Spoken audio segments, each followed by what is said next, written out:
Welcome to our next webinar on mental health and performing artists during the COVID-19 pandemic. I'm Dr. Nancy Cadle, and I'm your host today. Today we will explore loss and grief. We do have four special guests you likely know well by now, Doctors Linda Mannering, Paula Thompson, and Bonnie Robson, and Mr. Peter Lutenbrain, the current president of IADAMS. These webinar recordings have been developed through a mental health working group arising from the International Association for Dance, Medicine, and Science. Our objectives for today's webinar are to, 1, describe the different types of loss and normal human responses to this. 2, we will touch on how COVID-19 is influencing the grieving process for dancers. And 3, we hope to offer some concrete strategies that may help those suffering a loss. We are aware that today's topic is complex and highly individual. The ideas shared in this webinar may not serve the needs or the concerns of all of our listeners. We do invite you to reach out to us with questions or to contact local grief support groups or crisis hotlines if you have any specific concerns. At this time, we would like to offer our heartfelt sympathy to those of you with friends or family who have contracted the virus, and especially for any of you who have suffered a loss. You may find links to all of our recordings on the IADAMS smartphone app, the YouTube channel, Facebook page, and our Instagram. A dancer asks us this question: is it normal for me to be grieving the loss of my current career as a dancer? I'm also aware that some of my friends have lost a family member. What should I do to help my friends while I am also feeling this painful loss of my performance season this year? I feel guilty and confused. Linda, in answering this dancer's questions, can you introduce us to the topics of grief and loss and give us a framework to help us better understand about the normal grieving process? This topic is complex, as that dancer has identified. Let me begin with a poem by Grace Noel Crowell. I think it helps us understand the process of grief. To one in sorrow. Let me come in where you are weeping, friend, and let me take your hand. I, who have known a sorrow such as yours, can understand. Let me come in. I would be very still, beside you in your grief. I would not bid you cease your weeping, friend. Tears can bring relief. Let me come in. I would only breathe a prayer and hold your hand, for I have known a sorrow such as yours and understand. This poem helps us understand and recognize what grieving is all about and how very difficult and painful grief can be. It can be quite overwhelming. The poem suggests that connections to feelings through quiet contemplation or traditional ways, perhaps through prayer, can be very helpful, and connecting with others is quite important. The poem doesn't identify any specific type of loss, but there are many types of loss, and let me name a few. There is, of course, loss of a loved one through death, loss of health, loss of functioning through illness, loss of relationships, loss of work or income, loss of identity, loss of status, loss of an audience in these difficult times where there's no work, and loss of your own sense of well-being in some cases, and loss of freedom to move. Those are just a few examples. Now, normal grieving is a process that may involve intense sadness and a palpable sense of something's missing, it's not there. And depending on the kind of loss and attachment one has had with the lost person or the object of loss, you can have different reactions. With the loss of a loved one can feel enormous grief and somatic and emotional pain that zaps the energy right out of you. Normal grief can be debilitating and disorienting, and it can be accompanied by various emotions. Each of us experiences grief in our own particular way. And one may have low mood, feelings of anger, sorrow, shock, denial, where you just cannot or do not want to accept that something has happened. You can feel guilty, frustrated, worried and concerned, and you can have this overwhelming sadness. Ultimately, in the case of death of a loved one may learn to live with the emptiness and accept that the person is no longer physically present. In good relationships, we hold memories very dear, and we have strong representations in our mind of our loved ones, and those can sustain us as we learn to live without them.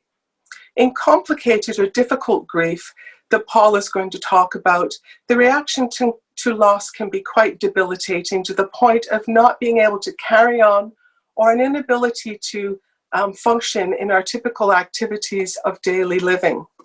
And individuals who experience trauma in childhood or did not have the opportunity to develop secure relationships or attachments through the developmental years may have great difficulty with loss, and grief becomes prolonged in some cases, complex, and quite unresolved.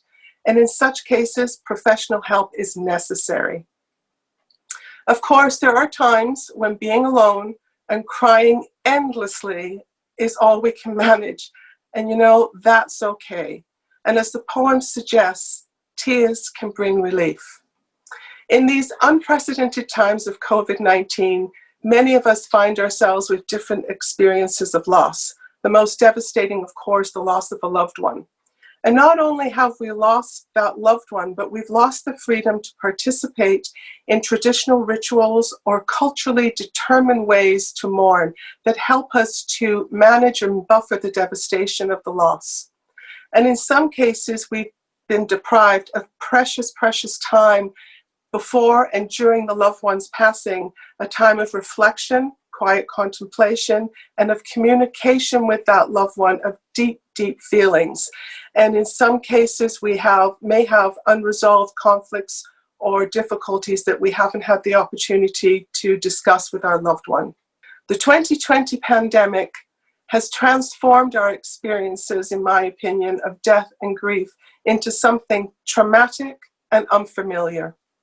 These are indeed extremely difficult, unprecedented times, and we have difficult feelings that these times are filled with. And I'd like to perhaps offer some suggestions of how we might be able to cope with these difficult times. What can we do to help ourselves and help others as well? Number one, there are 6 that I'd like to offer. The first with connect with your feelings, embrace your feelings, recognize that these feelings are part of the human condition and part of your experience with loss and grief. 2, find ways to manage and regulate your feelings. Find things that you might be able to do to honor the grief and the object of grief. 3, connect with compassionate others. That social support is important. And 4, be compassionate with yourself and give yourself time to grieve. You may need weeks, months, and even years. Grief is something that lasts a long time. It's not just over very quickly. And number 5, connect with your inner resources, that inner resilience we all have, or connect with your personal or cultural rituals or your faith. And lastly, find small moments of joy, laughter, and memories. And importantly, find hope inside yourself and elsewhere. Thank you, Linda, for giving us some really clear strategies to help us navigate our grief in these times. Paula, Linda has suggested that sometimes people have greater difficulty grieving. Can you tell us more about this painful possibility? There is the possibility that you may have prolonged grief. And in 2022, the International Classification for Disease created by the World Health Organization is going to include this diagnosis of prolonged grief. Now, grieving process takes a long time. So it's not really about duration, it's about intensity. And many people, the grieving process becomes so intense that it becomes debilitating. So it might mimic depression or other kinds of disorders, but it's directly related to the loss. So it's the intensity of these feelings. And some of the markers that you may be struggling with prolonged grief is that your ability to function is pretty much non-existent. You're not able to do any of the daily activities. You feel like your entire life is empty, and that's a very powerful word, and that you're flat. For many, they feel that their self died when that other person died, that they don't really exist anymore. And consequently, social withdrawal is so pronounced that you can't really even be with others anymore. So that feeling of lack of trust and feeling like grief has gripped you completely, you're fully embraced by grief and nothing else, pervades your daily life. For some, they will then try to manage this by avoiding any memory of that person that they may have lost. Whereas for others, they can't stop focusing on it. Everything they speak about, everything they do is in relationship to that person that they have lost. Unfortunately, pretty much all the time, there's feelings of guilt and self-blame. The recrimination is persistent, that you caused the death, that you didn't do enough to stop the death. You didn't soothe them enough. You weren't there to show them how much you loved them. Those thoughts just fill the day. And what is really frightening about prolonged grief is that in your dream life, you start to feel that that deceased person is beckoning you to the other world. And that raises the suicidal risk very, very high. Now, why might someone have prolonged grief, the grieving process intensifying to this degree? Oftentimes, it can occur with the loss of a child. That pain is unbelievable. Or that somebody has been murdered. There's a sudden violent death. They were killed in a car accident. You didn't get to say goodbye. You had a fight with them in the morning. Those things can just torture someone. As Linda mentioned, unresolved trauma from childhood may make that relationship with the person who's deceased even more complex. Systemic racism can also make that unresolved loss even more powerful.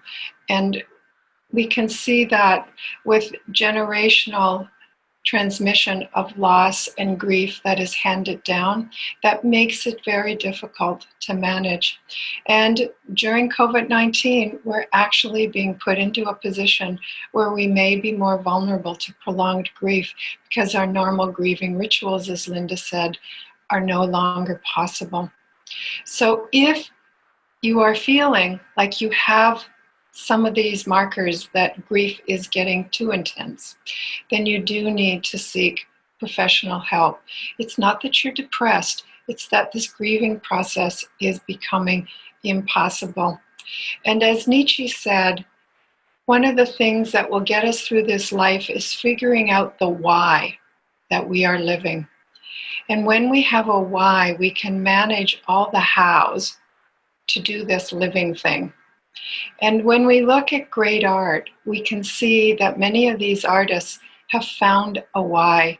They found it through the expression of art. And it doesn't take much to look across the genres of music, theater, dance, and see iconic pieces that are really depicting prolonged grief, the intensity of that grief. So as artists, we have that opportunity to transfer this prolonged grief, the intensity of that loss, into an art form, which will give us the why. But it is a very serious problem, and you never know when it's going to be visited on you. Wow. Thank you so much, Paula, for helping us to better understand the whole grieving process and how it can be very difficult and prolonged for some people. You had mentioned that in times of grief and loss, people can have their emotions fluctuate widely from sorrow to joy times of high energy to very low energy, and this can leave people feeling disorganized and disoriented. Peter, I was wondering if you could speak to us from your experience as a professional dancer on how roles that you have danced have been helpful to you personally in dealing with grief and loss. Yes, I found that sometimes, for many times, the first experience with grief for dancers is actually a role you have to dance. And for example, Albrecht, who has to deal with this terrible grief and this notion of responsibility of someone's death. And this is, for the first time, many of us will have to really reflect upon what that means and how we deal with it and where we go from that. And of course, in the ballet, he has to, dance until he dies. And sometimes in the moment when he has to be dancing, he's having to do a entrecise with batterie, which is rather a happy step.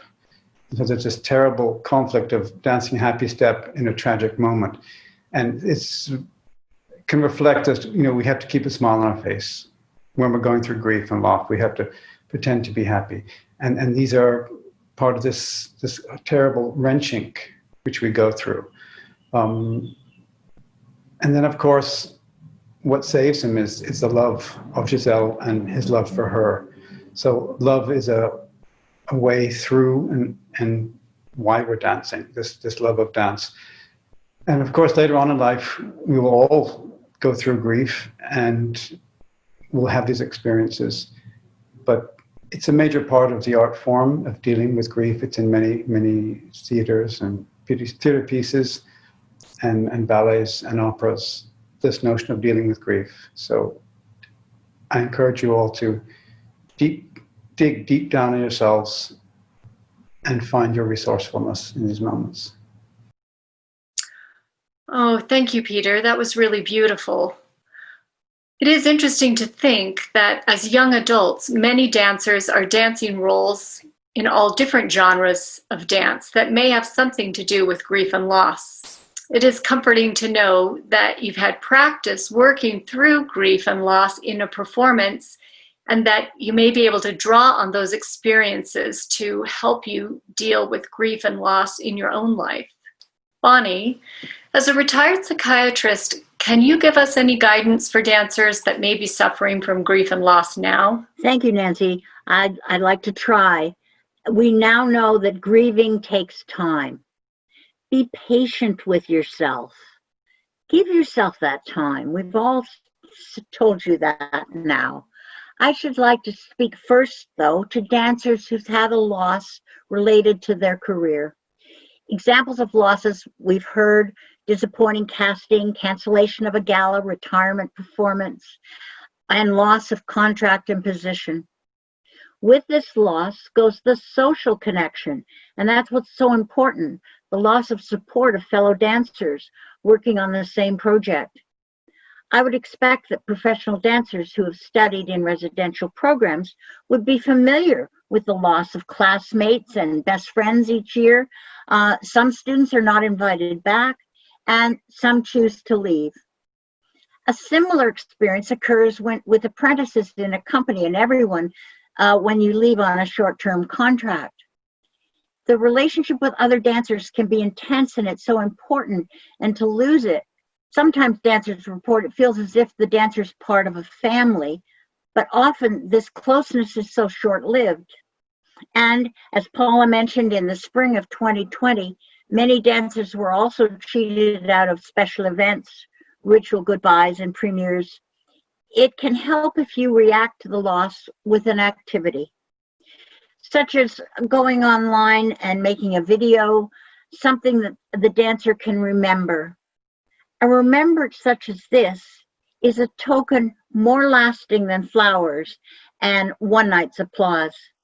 If you are leaving, even though you may be angry, do try to say goodbye to everyone. Your kindness to them may be more important than you think. Make sure you get all the special information and their social connections, and do periodically contact them. Again, it's a kindness. It's okay to be angry, even expected to be angry. When angry, I like to use I statements. I am so angry. I am even angrier that I can't do anything about it. I have to be careful not to blame anyone for these feelings, and especially not to write anything on email when I'm angry that I might later regret. However, I may express my anger on paper, as if I were sending a letter, and I write it down and then tear it up and destroy it.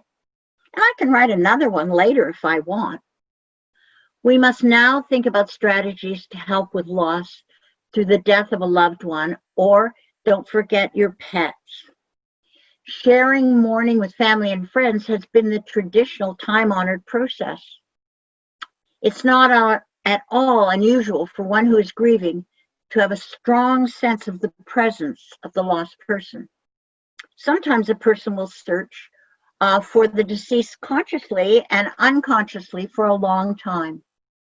As the weeks go by, one feels the despair more intensely and the permanence of the loss is acknowledged. Here's where mindfulness practice can be very useful in helping you to accept your thoughts just as they are, without any judgment. Memories of the deceased, as Linda said, are treasures.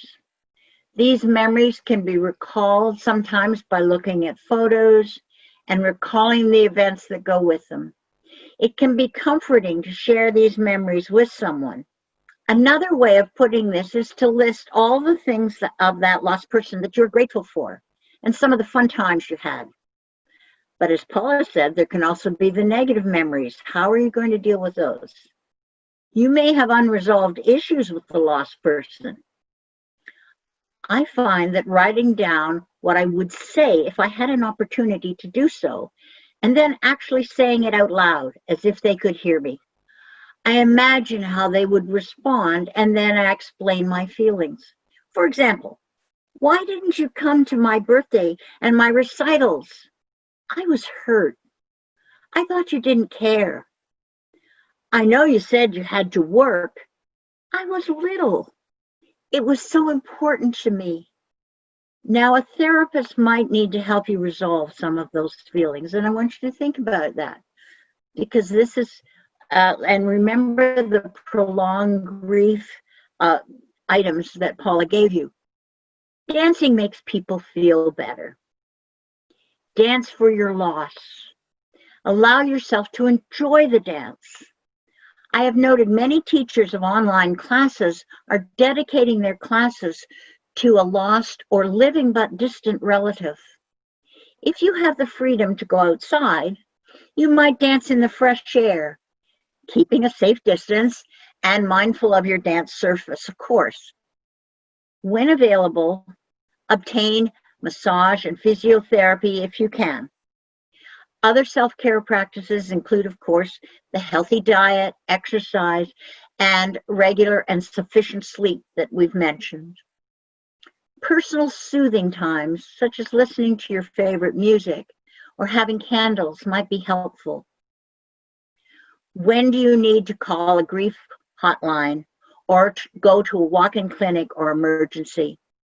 As Dr. Thompson explained, some individuals will experience a more prolonged and more intense grief response. In a situation of physical isolation or quarantine, you can expect much more intense reactions. Something as simple as grocery shopping is so different, having to wear a mask and follow all the rules and the guidelines. It's easy to get confused and make a mistake. Dancers don't like to make mistakes. They like to perform well. So it's distressing to you to not know how to behave. Talking and venting your frustration, as I'm doing now, can be very helpful. Professional dancers live in a code of silence. They do not usually share their difficulties. If you're depressed and thinking morbid and suicidal thoughts, or having strong impulses to join the lost person, you need to get help, as Paula told us. Suicidal thoughts are always serious. This is where you want to see a physician or a mental health clinic. They will be able to offer you an individual program just for you. If you have a friend in trouble, get help. Call a helpline. No one should take on the responsibility of keeping their friend's distress a secret. I should like to add to what Paula has said about resilience. Dancers need to use their strength to mourn, to grieve, to cry, and to share. And they need to accept the support of friends and family and health services to accomplish this. Bonnie, thank you so much for all the tools you shared with us for helping ourselves to deal with grief and loss. And thank you for so eloquently reminding dancers to draw upon their own strength, but also to accept support from family, from friends, and from professionals. I would like to thank all of our amazing experts today for their contributions. And again, to remind you, please seek out professional help if you're suffering. Please join us for our next webinar, which will be titled Depression, Dark Night of the Soul. Thank you.